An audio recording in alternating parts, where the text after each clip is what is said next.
اللہ تعالیٰ فرماتا ہے کہ میں اپنے بندوں کو بھی اپنی خاطر تھوڑی سی بھوک سے آزمانے والا ہوں.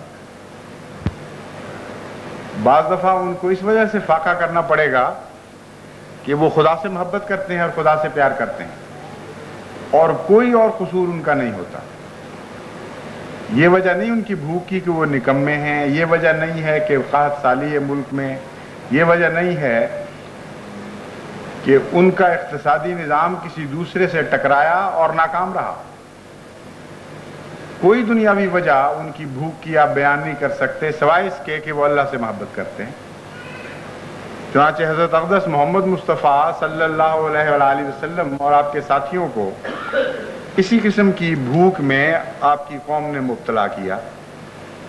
3 سال تک شیب ابی طالب میں، جو ایک وادی تھی ابو طالب کی، وہاں ان کو قید کیا گیا اور ان کا اقتصادی بائیکاٹ کیا گیا، اور بڑے لمبے عرصے تک قبیلے پہرے دیتے رہے کہ کوئی ان کا دوست مخفی طور پر بھی ان کو کھانے کی چیز نہ پہنچا سکے.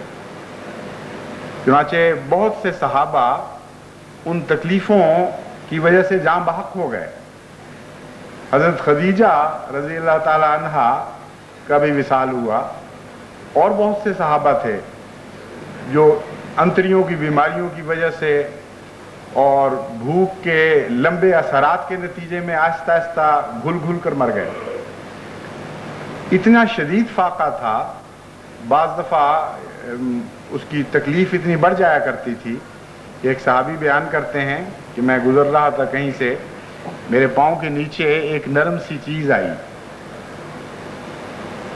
مجھے یہ ڈر تھا کہ اگر میں نے دیکھا کہ وہ کیا ہے تو مجھے ہو سکتا ہے مجھے معلوم ہو جاتا کہ وہ ایک گندگی ہے، مجھے یہ معلوم ہو جاتا کہ وہ ایک کیڑا ہے مکروہ قسم کا جس کو میں کسی قیمت پہ بھی کھا نہیں سکتا.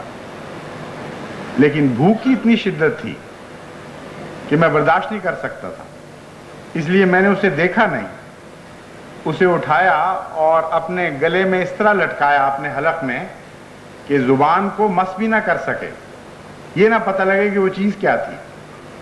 چنانچہ وہ نشانہ ایسا میں نے لگایا کہ سیدھا حلق میں جا کے گرا اور میں اسے نگل گیا، اور کہا کرتے تھے ہنس کے کہ مجھے آج تک پتہ نہیں کہ وہ کیا چیز تھی جو میں کھا گیا. درختوں کے پتے بھی صحابہ نے کھائے. تو اللہ تعالیٰ فرماتا ہے کہ ایسی حالت میں ہم ان کو آزماتے ہیں، اور یہ وہ بھوک ہے جو صرف اللہ کی خاطر دی جاتی. جو اللہ کے بندے ہیں وہ اس پر صبر کرتے ہیں، وہ راضی رہتے ہیں، وہ کوئی واویلے کی بات نہیں کرتے، کوئی شکوے کا کلمہ زبان پر نہیں لاتے. ہر حالت کو وہ خدا کی رضا کی خاطر تسلیم کے ساتھ قبول کر لیتے ہیں. پھر خدا تعالیٰ فرماتا ہے وَنَقْسِم مِّنَ الْأَمْوَالِ، مال بھی دنیا میں لوٹے جاتے ہیں کئی وجوہات سے.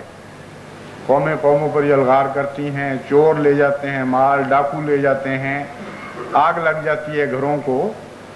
ہزارہا ذریعے ہیں مالوں کے نقصان کے، مگر خدا تعالیٰ فرماتا ہے کہ ان کے مال محض میری رضا کی خاطر لوٹے جاتے ہیں.